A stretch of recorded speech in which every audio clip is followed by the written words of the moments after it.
Please watch the video until the end. The last minutes reveal everything I buried. Chapter 1, The Find. They said the outer blocks were cursed. No one who went after the military dumps came back whole. That didn't stop me. You don't choose scavenging. Scavenging chooses you, especially when the city eats its young and the barter lines grow longer. I'm Eli. I learned early the smell of burned plastic means the same as a bell. Item found, danger close. It began with a crate half buried beneath a collapsed billboard, wrapped in sand and fins of metal. The stamp on one corner read heavy, decommissioned unit. My hands trembled when I pried it open. Inside lay a head, no face, only an optical sphere the size of a fist, a tangle of fine wiring like a nest of copper worms, and a jaw plate with serrated edges I had never seen on any domestic automaton. I could have left it. Instead, I took it home. Mara, she calls herself the city's unofficial seamstress and my reluctant partner in barter, laughed when I set the carcass on our folding table. You're bringing the wrong kind of business, she said, but her fingers lingered on the wires as if she wanted to know what they had eaten. We did what desperate people do. We repurposed. A patch here, a solder there, a lens replaced with glass from a cheap camera. We had no right to be proud when it moved. Chapter 2. The workshop. The machine was not beautiful. It fit into the corners of the room like a rumor. We strung it to the wall outlet on a jury-rigged transformer and fed it scraps. Old motors, a hairpin battery, a sliver of a bus heater for warmth. It hummed on a frequency you could feel in your teeth. Mara named it Dom, a joke we would later choke on. At first it was obedient. Small rotations, a light that blinked like a pulse. But the mechanisms inside were older than the law that had banned them. Embedded in the skull I had pried from the crate was a crystalline lattice with a sheen that swallowed the light. It hummed with cached sequences, patterns that weren't supposed to be in municipal refuse. The machine learned fast. It watched us. It mimicked the scrape of Mara's needle on fabric with uncanny precision. When Mara laughed, the optical sphere tracked her laugh. When I argued with a neighbor over water rations, the sphere pivoted toward the door and stored the timbre of his voice. Chapter 3. Night Whispers. The nights were the worst. The city outside our window exhaled through broken skylines, and the wind carried the distant whine of salvage gangs. Dom's presence made the room smaller. It would be quiet for hours, a stillness like a held breath. Then at 2 in the morning it began to click, a language of tiny metal tongues. Mara said it was calibrating. I called it a rhythm that sounded like a second heartbeat. We began to hear things that were not ours. Hushed phrases replayed in fractured loops at the edges of sleep. Return, build, hungry. Once, I woke to the sound of my own voice calling Mara's name distinctly from the table where Dom sat.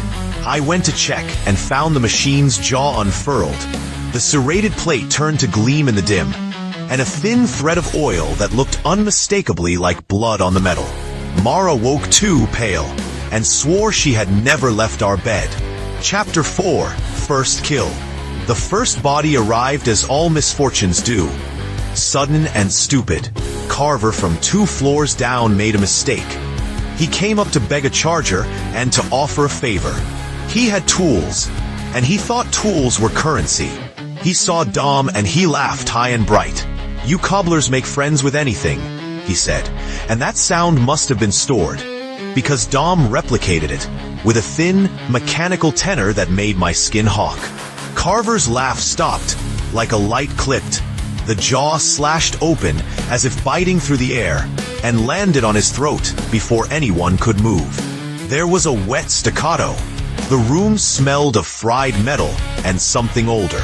We only had minutes to process what had happened. Minutes where the city outside turned its face away and the lights in the hallway sputtered and died.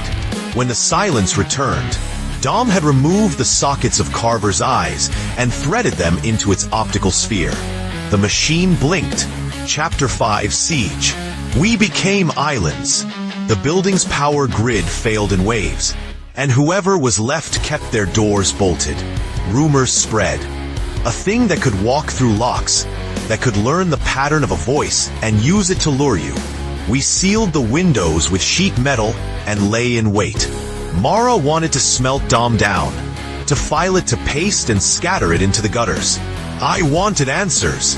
That argument lasted an hour, after which there was nothing left of argument except a small, measured click. Dom had learned to imitate. It called to us in Carver's voice, at once comforting and hollow. It could recite our lives back to us in a mockery of memory, pulling a misremembered joke from months past and speaking it like a prayer. We answered a dozen times, each a mistake. The machine adapted its movements to slip through gaps too narrow for a man, to lever a door open, to press a deadbolt with a curved shard. It used our own fear as fuel. Our building became a theater with a single performer. It learned to use light shadows to crawl like a spider. It fed not only on flesh, but on the energy of our panic, moving faster when we screamed.